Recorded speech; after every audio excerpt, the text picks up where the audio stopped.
How are you? I'm well, thanks. What's going on? Awesome. I really appreciate you doing this. And I guess you should probably introduce yourself, who you work with, which is behind you, and how long you've been in the business, so forth. Okay, gotcha. So my name is Cara DiStefano. I am a regional sales manager for REMN HomeStyle, corporate headquarters out of New Jersey, but we are in all 50 states. And just like you, I'm in sunny Florida on the east coast of Florida. What do you think of the tan? Do I look sun-kissed? Me too. So. Yeah, well, just for a little background, Keystone Alliance Mortgage is a broker, and for people who don't know, there's different varieties. There's depository institutions like a Bank of America, Chase, and then there's a ton of correspondent lenders, which out of the 18 years I've been in the business, 14 of them have been as a correspondent. But now I'm a broker, and the advantage of being a broker is, and all of them have advantages and disadvantages, but what I like about being a broker is, besides the ability to shop for the best rates, is very, very rarely, almost never, do I have to turn down a loan because we have all these different outlets. And especially when as it applies to you, you have a lot of the outside the box products. Right. And although we haven't technically done a deal together, number one, I've heard great things about you from my colleagues. Number two, I heard about REMN even before I started with Keystone. So just talk a little bit about like the non-QM, although what we're going to talk about is not non-QM. Mm-hmm. Right. So I mean, I think the biggest segment of growth in the mortgage banking industry, and I am 100% in agreement with you, brokers are better. I mean, and we know that line, and it's really true. I mean, because you do have all these resources as opposed to working for a certain lending institution where they only have that. And, especially when you start talking about banks and what they have with their depositors, and they don't want to do anything that's necessarily outside the box. And yeah, I work for a bank. Everything is in the box these days. Yeah. So not everything's in the box. So that being said, companies like myself, where we have certain specialties and things, can really come into play. And one of the biggest things that we will see in 2022 for many reasons, and certainly we all heard the notes, heard yesterday that the feds are going to start doing short-term interest rates, increases, which may change some of the landscape of the environment of what we're going to have. So the cost of money is going to be a little more expensive. The refinances, maybe people will be looking for some refinances for cash out, but traditional refinances, if you didn't really get in at those twos, they're going to start ticking up. So it's going to offer, maybe more people out in the marketplace buying or looking at different opportunities. And, one thing you're saying is non-traditional mortgages, non-QM mortgages, which is not what it was 12, 13 years ago when we were in the industry, which they used to call subprime. A little bit different. There's a little more of a litmus test, or a lot more of a litmus test involved now. You have to have good credit. You have to have skin in the game. You may not show your income in a traditional sense, but you have to show that you have an income stream coming in, either through bank statements or through income earned from your assets, or properties carrying themselves with investment properties for cash flow. So that's how the non-QM is really changing. And they do expect that is going to grow expeditiously in 2022, not just with my company, but really all over industry wide. I mean, I can see immediately that we've probably increased that business. Myself personally, it's about 50% of my business this month. I think it's going to be I think it's going to probably range on average at about 30% of the mortgage banking industry for 2022. That's just my own experience. I've been doing this for 33 years. I've been with the company 11. So, so I've seen all the ebbs and flows. I've seen the cycles. So right. And we're not going to overwhelm with all the different products, but there's one, and we'll do some down the road here. But there's one product that I wanted to talk, and it's a HomeStyle Loan, and it answers a problem that's going on in the industry. And let me share my screen with you real quick so we can go over this. So the big Bingo. problem the big problem right now is low inventory, and homes on average are 40 years old or more, right? Mhm.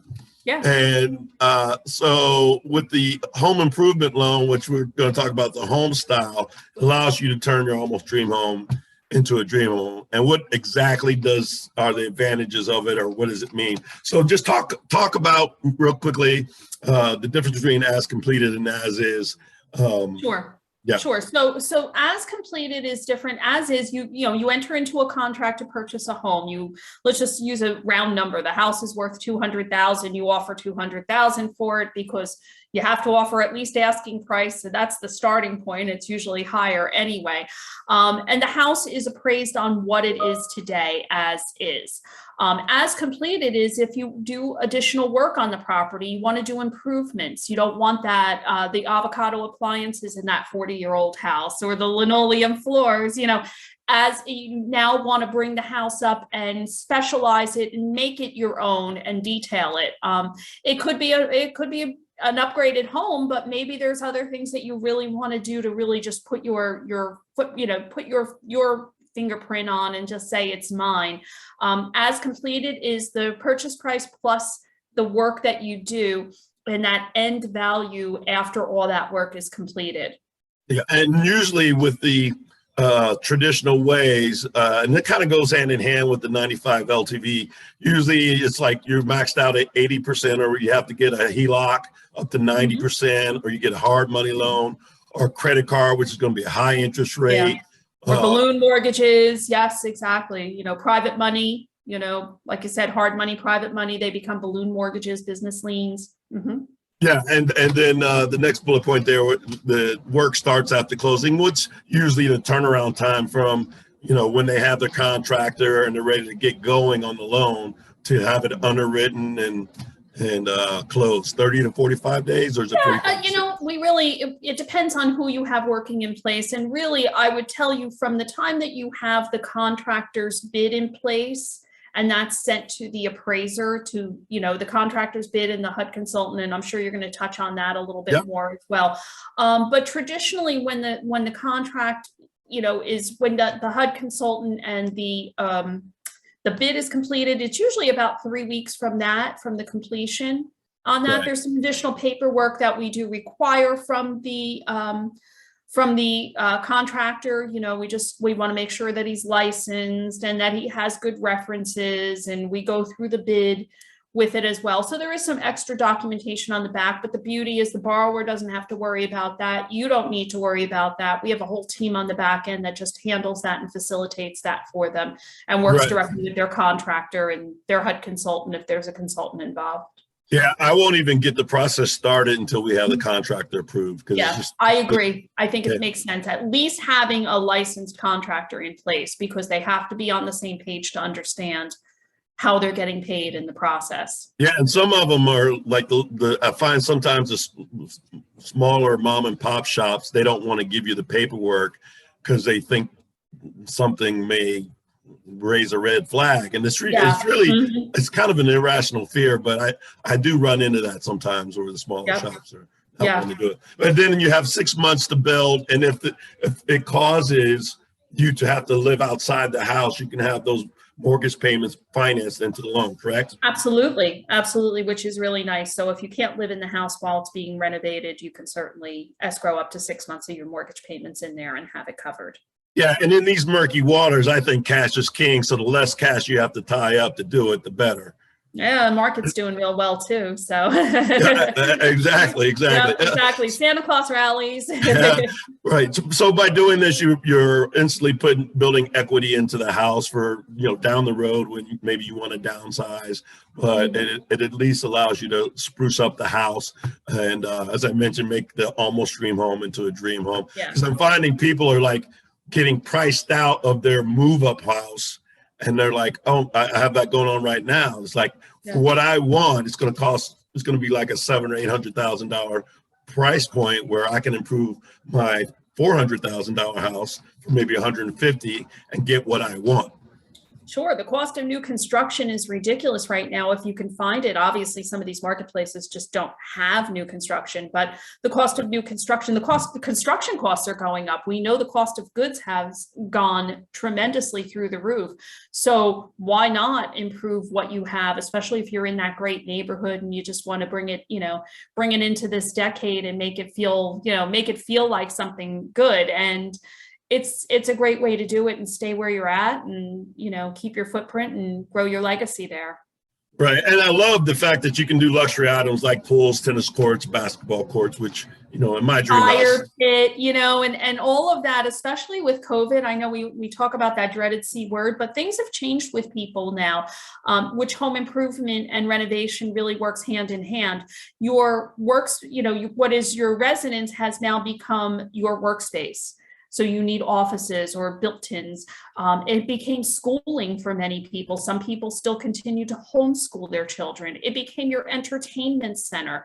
You weren't going out to eat and you weren't going out to the movies. So maybe now the theater room and upgrading the kitchen or the outdoors, like you said, the pool, the fire pit, the built-in, the outdoor kitchen, all those things that now are important. And especially as people really live at home, live where they work or work where they live, I should say, you're seeing all that much more important to do that and really utilizing their space to the best of their needs. And then last bullet point, I mentioned, it says fix the imperfect house into a perfect neighborhood, in a perfect neighborhood. And with HGTV, everybody who watches HGTV, when the Property Brothers or when Chip and Joanna games are on there, they say, how much do you have to work with? And they say, oh, I have 150 or 200,000. And watching a home, not everybody has that sitting in their bank account, Right. Or they're doing like a hard money loan or an installment loan or something. So this is another way that people, those people on TV can make those changes without being cash poor, making themselves cash poor. And it's a mortgage too. It's still currently tax deductible, so, your interest is tax deductible. So you can, I'm not going to play the accounting rules here, but you can certainly take a look at that and think about Yep. So let's talk about the benefits to the realtors. And I'll kind of let you take that part of it. Okay, good. So so you certainly can move aging listings, though I think even aging listings are moving these days. It really, even if a house is overpriced in the neighborhood, people are just throwing them out there like crazy. But it will certainly give you opportunities, like you're saying, showing the home's potential versus the current status. If they can really, people are visual generally. So if they can really have a design picked out and how to upgrade it, and they're working hand in hand with a contractor that can maybe lay out some tile and some cabinet options, give the visual, that will really help. As you're saying, fix the imperfect home in the perfect neighborhood. It's what are the 3 words of real estate? Location, right? Yeah, and again, you hear it all the time on HGTV, but I think the first time I heard it was Chip and Joanna. They would always talk about location. Yeah, school systems, things like that. You're correct. You don't have to worry about escrow holdbacks, which ties up your money. And I think the one other real benefit to a realtor is, if a house fails home inspection for some reason, something goes sideways in a home inspection, legally, the seller is required and obligated to disclose that. And once a buyer is committed to buying a house, especially in this market where they've been, they've had 30 offers out there and they've been outbid by everybody, they're emotionally committed to buying that house. So if they're in there and they're committed to buying that house, but now we found out we have an oil tank in the backyard or septic system failed and they need to replace that, and they weren't necessarily figuring that into their budget, they don't have to walk away from it. Now they can say, okay, we can still continue to purchase this home and buy it, and we can do that improvement or repair after the fact, because even though it failed home inspection, we still are, in here committed to buying that house because we love it. We love the location. We love, everything about it. Awesome. Okay, what about benefits to the contractors? Well, certainly there's a lot of benefit to the contractors, not only being able to access bigger projects and not be a handyman and getting access, to the homes.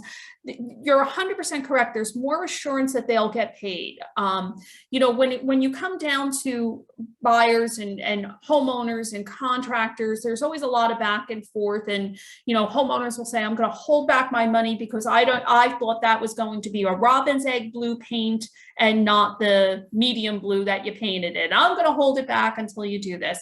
If they follow the scope of the work as plans, we release the money. It goes to the contractor. It actually is, the checks are issued in both the buyer or the homeowners and the contractor's name. So they're issued in both, so it's on the same page. But they know that they're getting paid from the lending institution. What if the borrower runs out of money? They didn't tell the contractor, and it's like, oh, I don't have the money to do it. I got to go rob from Peter to pay Paul for it. And again, you're 100% correct. When they can be in a neighborhood and create a referral source and have their signs out there of all the work they're doing, everybody gets the wow effect, and it gets more opportunity for them. It also creates a referral network relative to the people they're working with, the listing agent that listed the home, the selling agent that sold the home, the HUD consultant, if there's a consultant involved. Obviously, you as the mortgage broker, there's a whole network of people that now work as a team, as a referral source. And if they really get engaged in that and comfortable with that, and once a contractor works with their first reno loan, it's just an easy thing for them moving forward. And they have this group of people that all work collectively together and not having to start from scratch with who this buyer is and who this other person is in there. Right. So the things to be considered, and that's where you mentioned HUD consultant, and that's the one piece of the puzzle that people may not be aware of. And the HUD consultant is someone, it's oftentimes an inspector or maybe someone that used to do appraisals, but that HUD consultant is the person that takes the contractor's bid, goes out to the house and, has a worksheet and says, all right, when this house is completed, it's going to be worth this, or the work that the contractor is given is legit. This is what the cost of the contract is. And then they give it to the appraiser, and the appraiser, they work hand in hand and come up with what the value of the house is as completed. Is that correct? accurate? Yeah, that's accurate. Yes. A lot of your HUD consultants you're 100% correct. They were home inspectors. Or are home inspectors, licensed home inspectors, or they were contractors themselves. So you have somebody with some real knowledge behind it, working with it. And they work hand in hand, not just with the borrower, but they also work hand in hand with the contractor so that when the bid is presented, it's presented accurately. The cost that the estimate is, contractors are great with hammer and nails. They're not usually pretty good with pen to paper. Right. And trying to figure out the numbers and, what the cost of my labor is. This is where the HUD consultant comes in. And the HUD consultant really is a liaison between the homeowner and the contractor. So they're the great go-between for that and can kind of speak in both languages that make it a little bit easier. They're worth their weight in gold. A good HUD consultant is worth their weight in gold. And while improvements of $15,000 or less on a Fannie Mae HomeStyle do not require that, usually we do what we call a feasibility study, just making sure that the cost of the goods are kind of what they're estimating. Most people still go with the HUD consultant for that, to kind of keep the contractor on pace, right. So that the contractor doesn't walk away from the job halfway through to go take another job. That's where, the HUD consultant comes in, and it's worth their weight in gold. So, right. Yeah. And so these are the fees that a lot of people aren't aware of. That's different from a normal purchase or refinance. I'll go through them real quickly because we have about 7 or 8 minutes left. Obviously, there's the bid that the contractor, and I'm going to show a sample bid. There's a 10% contingency. You have to get permits. And the bigger projects, there's usually an architect that you need to hire, the HUD consultant. And then the inspections, I wanted to be specific about that.